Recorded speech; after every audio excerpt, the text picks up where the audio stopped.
Contributor Lauren Wright is joining the conversation. Lauren is a scholar and professor at Princeton University. And back with us is Democratic strategist Taryn Rosenkrantz. Lauren, you first on this North Carolina story that's broken over the last couple of days. We talked about not only the effect on the gubernatorial race, because Robinson's already losing there to the state attorney general, but do you think there's a impact at the top of the ticket, and will it hurt Trump? I do think so, because Trump has complimented this person. He has sought to get closer to him. He's amplified him and pulled him on stage at events. And so, yes, I think in a very close fought state where this candidate has had really controversial things to say about abortion, really unpopular positions, in a state that still hasn't enshrined abortion rights. They currently have a 12-week ban in place with some exceptions up to 20 weeks. It's not one of those states like Arizona or Wisconsin that rejected these post-Roe really strict bans. It's still a hard-fought issue there, just like it is in Georgia. So I think it's abysmal for Trump, no matter how you slice it. I want to get your thoughts on the abortion issue and your perspective on it. Taryn and I were talking about it last hour. We'll do that in a minute. To finish up on this North Carolina story, you mentioned Trump amplifying and supporting this guy. Let's go back, play a clip. I think a lot of people have heard this, of what he actually said, Trump, about this guy, Mark Robinson. Here's the former president.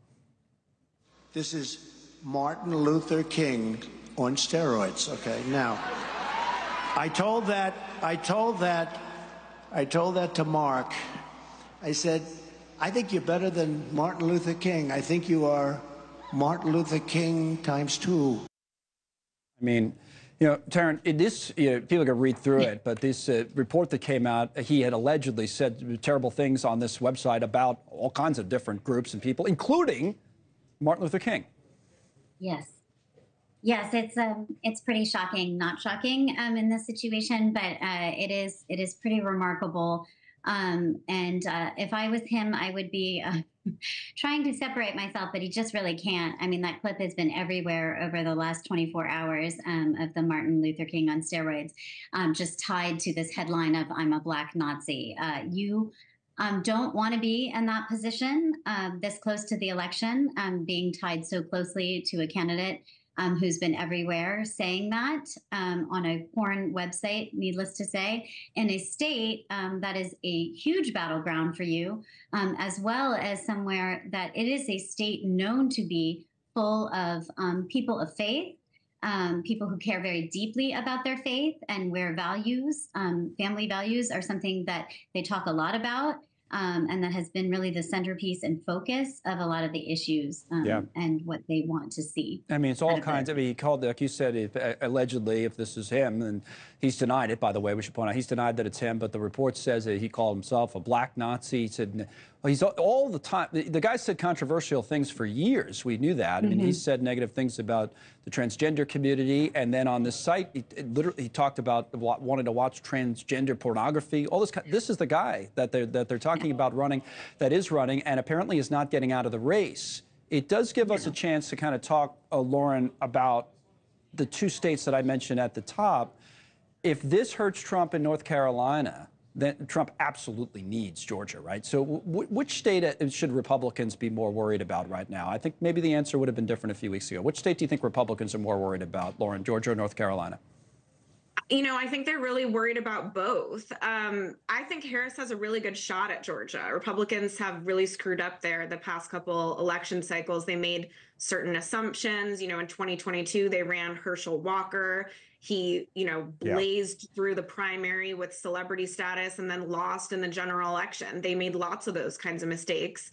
And Harris has been visiting there. She has strong ties there. And again, it is one of these hard-fought abortion states where the issue is very much on the minds of voters, and it's definitely on the ballot in a certain sense. What did you think of her comments today? I go to you first, Lauren, and then come back to Taryn. As I said, she and I talked about this last hour, right after the vice president finished in Atlanta, to focus an event in that state exclusively on abortion as an issue. What did you make of it? I mean, I think it's really smart strategically. Look, I think there's lots of weaknesses in Kamala Harris's candidacy. Abortion is not one of them. I think she should have probably been the White House's chief spokesperson on the issue from the second Roe v. Wade was repealed. They held back a little bit.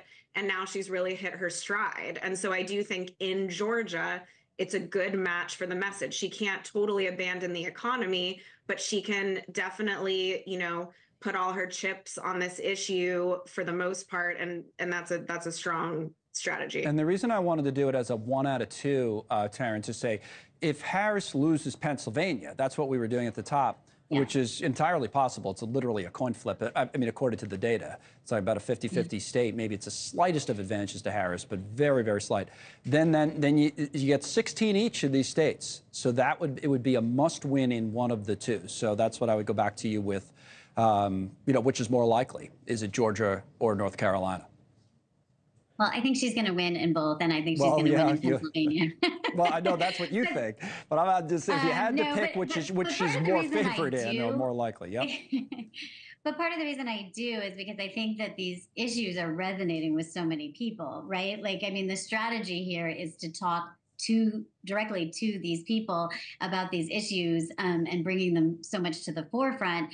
And I think like today's event was so much about, talking directly to the people and feeling relatable and having these stories come so much to the forefront of like, oh, I can see this happening to me. Talking about eating dogs and cats doesn't feel relatable, right? That feels ridiculous and out of the ordinary.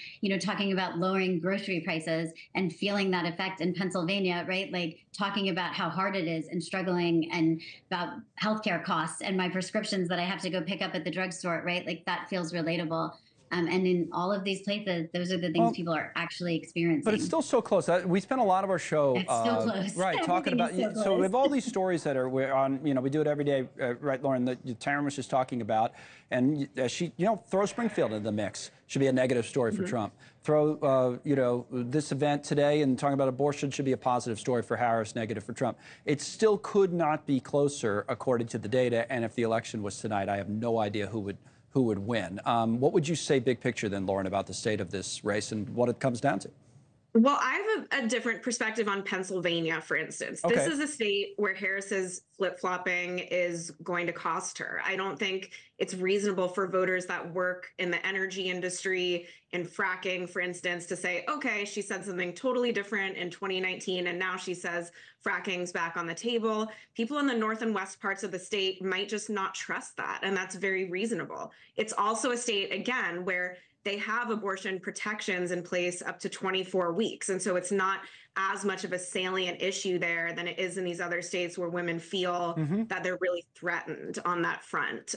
So I think Trump, if there was one of these grab bag of states where he's looking stronger than Harris, I think Pennsylvania is one of those. I think it's a really good point, and you made it in a really smart way because you talk about who's worried about what. Harris might want to be worried about Pennsylvania for those reasons that Lauren just laid out. Taryn, why is she wrong? Or maybe you don't think she's wrong. Well, I think that you're going to see Harris visiting Pennsylvania a lot. And I think the one thing that's going to be true of this campaign, especially because it's so truncated, is that they're going to be worried about every state because, this is the thing with a Trump race. It's going to be close and they're going to be everywhere. They're not going to make any mistakes about leaving anything behind. And they're going to talk to as many voters as they can. We don't have a lot of time. And she does have to earn their trust. I think you're completely right about that. She's got to earn these people's trust and we have a short amount of time. I do think that Trump is, to most people, very untrustworthy at this point, and he's losing more and more of that trust that he's got with people because he does seem more and more unhinged. I think the last debate was the first time a lot of moderates were like, wait a second, he is seeming really off, more so than ever before, and especially because Biden is not the candidate. He just has brought age to the table, and now it seems like he's showing his more and more. You may be right. I mean, the numbers didn't move a ton, something that is, which we looked at. The numbers didn't move a ton. Some of the polls did, but on the average, they didn't move a ton, which I thought was interesting as well. Good discussion. Taryn, thanks for all the time today. Lauren as well. We'll come back here and talk a little bit about this Springfield story.